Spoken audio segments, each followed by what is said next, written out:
Welcome back. It's part two, and we are talking about Maria Lugones' article, Methodological Notes Towards a Decolonial Feminism. In particular, we have reached the part where we talk about this term decolonial and what it means, and why is it so overused. You will note I probably didn't mention in the first video, I got a new chair, and by new chair I mean I got an old chair.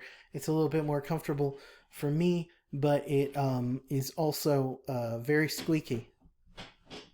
So you might hear some squeaking. My apologies, with no real conviction. All right, so we're talking about this term, decolonization. Why is it overused? Where does it come from? How does it play into this notion of decolonial feminism or decolonizing gender? Well, when we're talking about this term, we need to talk about it in terms of two different eras. The first is the era of active political struggle against colonial powers. And that era is primarily coming out of the late 1950s, early 1960s. This is when nations in Africa and Asia and parts of South America and the Caribbean all decide independently of one another to rise up against those who had colonized them and to become independent nations. And so you see things like the nation of Algeria fights a long protracted battle against France in order to gain their independence. You see nations in other parts of Africa fighting protracted battles to gain their independence from their colonizers. You see this happening in parts of Asia as well. And this active era of decolonization is the very physical attempt to remove colonial leaders from positions of power and place those who had been colonized into positions of leadership and authority. That is not the same thing as, though also not unrelated to, what I would call decolonial discourse, decolonial theory. Decolonial theory emerges in the late 1990s, early 2000s as an attempt to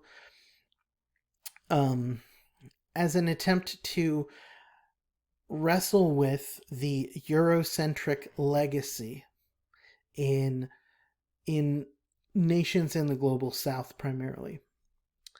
It is an attempt to think about the legacy of colonialism in connection with globalization, late capitalism, and these sorts of things. And so decolonial theory emerges from the work of thinkers like Maria Lugones, like Linda Martin Alcoff, like Sylvia Wynter, like Walter Manolo, Catherine Walsh, Nelson Maldonado Torres. We have read tons and tons of decolonial thinkers in our class. So that is the context in which this thought emerges. Now, why does it get overused?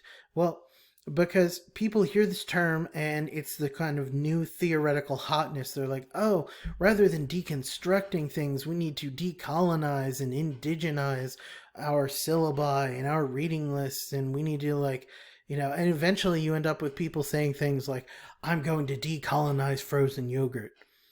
No, you're not. Frozen yogurt is, first of all, the whitest thing in the world. Secondly, it's also the result of some form of colonization, because yogurt is not a native food to the peoples of the North.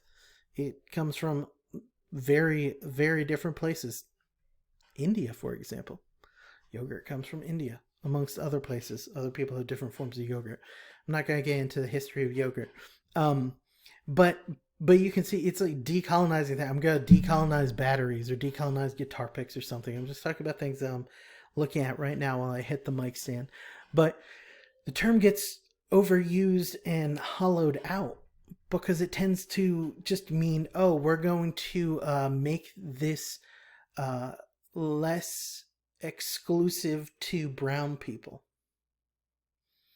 which misses what's going on in the discussion and in the discourse regarding decolonization. And it's also something that Lugones, I think, does a really good job of highlighting, because when we use this term, similar to when we use a term like deconstruct, um, what we do is we take terms that have particular technical meanings and backgrounds and have been thought through and have been discussed, and we just use them for whatever we want them to be. And these terms are more than just placeholders for be nice to people. These terms have particular goals and frameworks for understanding. Decolonial theory involves a lot more than just being nicer to people who are not white. It involves thinking at the level of systems, structures, history, epistemology. It involves the analytic of coloniality, which we've been going through for the past couple of weeks, and it involves imagining new decolonized futures. It's not one thing. It is multiple things, much like what Lugones is talking about. So when we get to this place where we're talking about decolonizing gender, in particular when we're talking about Lugones talking about decolonizing gender, we need to take into account that this is not just, be more aware of the thing you're wearing, right? It might have been made in a former colony. Probably was. But what's more important there than changing what you wear is thinking about the way that you participate in a global economic, cultural supply chain, clothing supply chain that ends up exploiting labor, exploiting resources, and doing so because your convenience is more important than the well-being of other people elsewhere. And that has historically been the case. Why is it okay that certain people are allowed to be deeply exploited and their resources extracted, and other people are not allowed to have that happen to them? It has to do with a much deeper understanding than just, maybe we should not wear this, this pattern on our t-shirts. So anyway, you can say hi to Mateo. Anyway, Lugones makes the case that colonization shapes how we think about women and gender in really interesting ways. No women are colonized insofar as women are of European descent and therefore get their license or authority from European men who are fit to rule according to this narrative, right? But no one who is colonized is a woman, which is to say that the gender of those who were colonized is assumed to be male. And so treatment is thus not gender specific even amongst those who are colonized. What does this mean?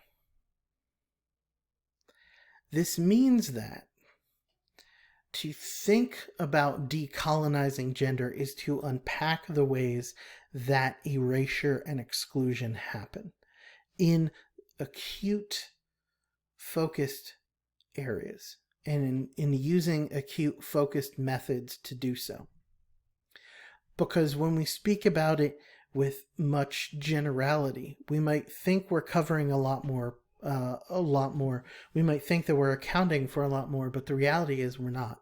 The reality is that our thinking is deeply, deeply limited. Those who resist this way of conceiving of gender under colonialization, colonization, are what Lugones would call resistant subjectivities.